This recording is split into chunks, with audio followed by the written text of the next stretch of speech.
Dari dulu ya. Apa lagi? Oke, lanjut. Oke. Oke, ini. Oke, ini dulu. Siap. Silakan. Silakan, Mas. Mundur lagi. Nah. Pertanyaannya nabrak dulu nggak nih? Pertanyaannya nabrak nggak? Oke, silakan. Namanya.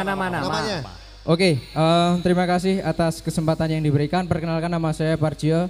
Saya salah satu mahasiswa di Untak Semarang. Izin tanya, Prof? Parjio ya. Untak ya. Untak Semarang ya.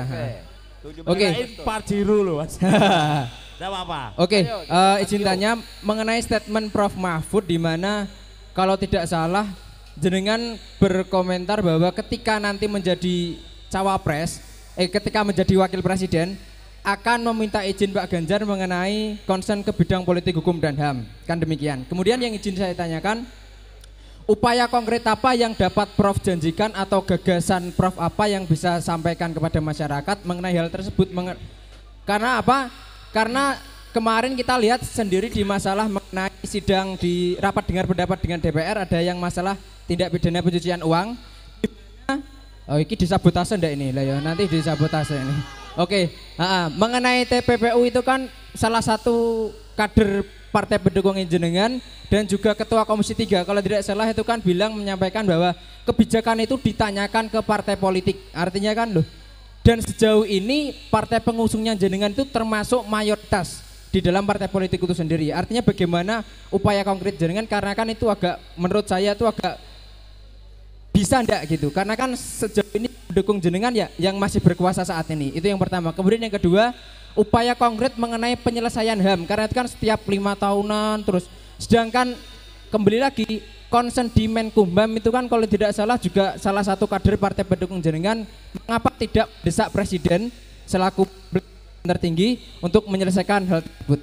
Mungkin itu Prof yang dapat saya tanyakan, terima kasih. Pertanyaannya nabrak loh. Tentang Oke, bagaimana Prof?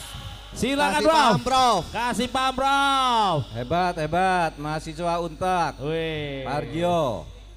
Jadi soal TPPU saya kira informasinya kurang valid ketika DPR kata Anda suruh tanya ke partai politik. Enggak. Waktu itu DPR tidak bilang tanya ke partai politik. Yang suruh tanya ke partai politik itu kan undang-undang perampasan aset. Kalau yang TPPU itu beda. Saudara, yang TPPU itu jalan. Jadi sudah jelas pada waktu itu pencucian uang 349 triliun itu agregat dari 300 surat kepada Kementerian Keuangan. Pada waktu itu yang ribut dibilang Menko Polhukam itu menyebarkan hoax karena menurut Menteri Keuangan datanya tidak seperti itu. Nah, lalu dipertemukan di DPR clear. Menteri Keuangan juga bilang iya, cuma tidak dimasukkan unsur ini ketika menghitung, tapi suratnya betul ada. Lalu ketemu di situ bahwa sama, memang terjadi dugaan tindak pidana pencucian uang melalui 300 surat LHP, ya. LHA, laporan hasil analisis dari PPATK Kementerian Keuangan 300 surat yang belum diselesaikan secara baik. Betul ada angkanya, ada. Terus gimana sekarang? Jalan. Dari 349 triliun itu 189 triliun sekarang sudah disidik. Masuk penyidikan itu artinya sudah memenuhi syarat bahwa itu tindak pidana pencucian uang. Sekarang sudah disidik, sudah keluar surat penyidikannya. Karena DPR minta agar diteruskan di Menko Polhukam sebagai ketua Satgas Nasional, ya. TPPU, tindak pidana pencucian uang.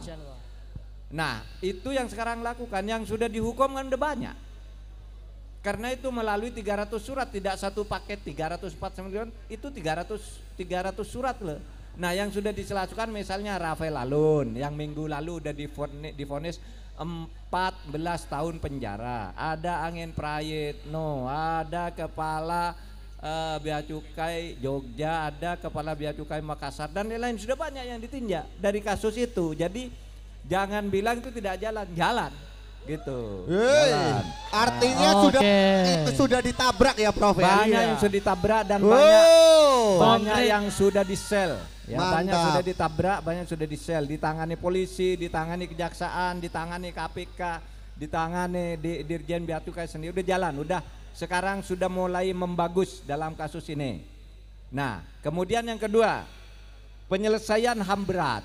Saudara, penyelesaian HAM berat itu perintah undang-undang yang menentukan satu itu pelanggaran HAM berat atau bukan, itu bukan pemerintah, tapi Komnas HAM.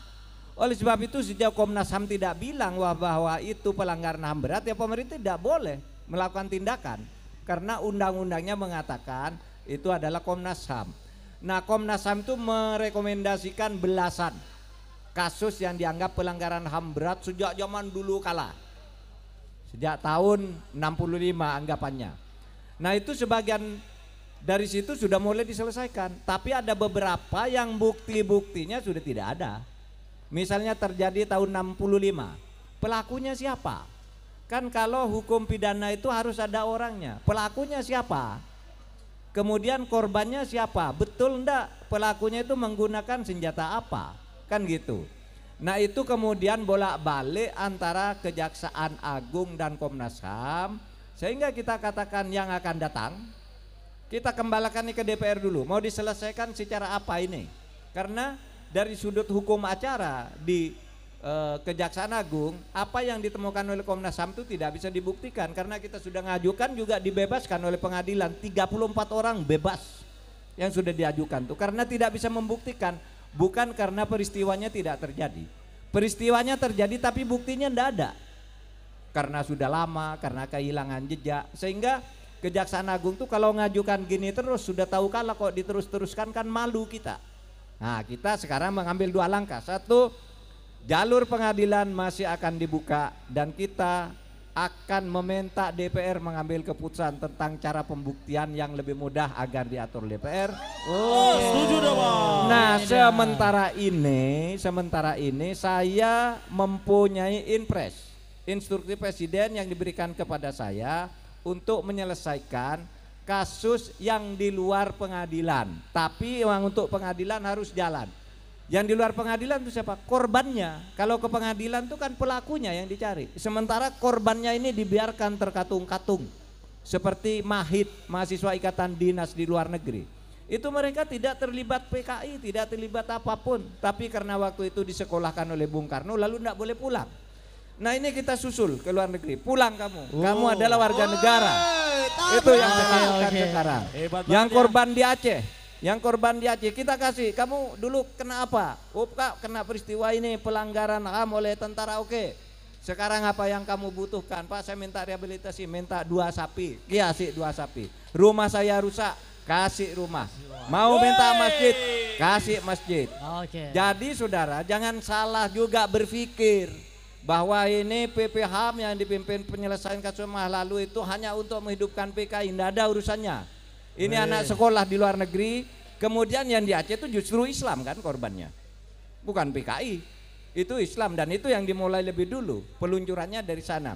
Dan ini mendapat pujian pertama kali dari Perserikatan Bangsa-Bangsa bahwa Indonesia. Ini dia. Di googling nanti pidato Sekjen Komite Tinggi Hak Asasi Manusia di Jenewa, pujiannya terhadap pemerintah Indonesia karena bisa menangani kasus pelanggaran HAM dari sudut korban, dari sudut pelaku. Kita terus cari, kalau ndak ketemu kita tabrak sampai ketemu. Mantap. Berarti Clear, salah jelas ya. solusinya ya berarti ya.